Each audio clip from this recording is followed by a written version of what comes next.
Bien, un exercice qui vous permettra de vous entraîner sur la conversion d'un générateur de tension en générateur de courant.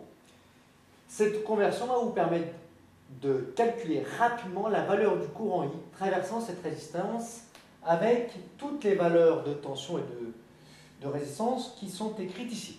À vous de jouer. Bien, première étape, on va transformer ces deux générateurs de tension en générateurs de courant.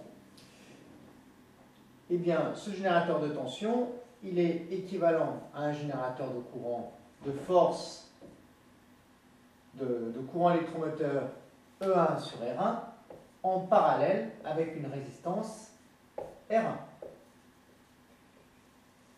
De la même manière, ce générateur de tension E2 est équivalent à un générateur de courant électromoteur E2 sur R2 en parallèle avec une résistance R2. Ensuite, ces deux générateurs de courant en parallèle sont équivalents à un seul de courant électromoteur égal à la somme des deux, c'est-à-dire E1 sur R1 plus E2 sur R2. Nous redessinons les deux résistors de résistance R1 et R2 et le résistor de résistance grand R dans lequel va entrer le courant I que nous cherchons.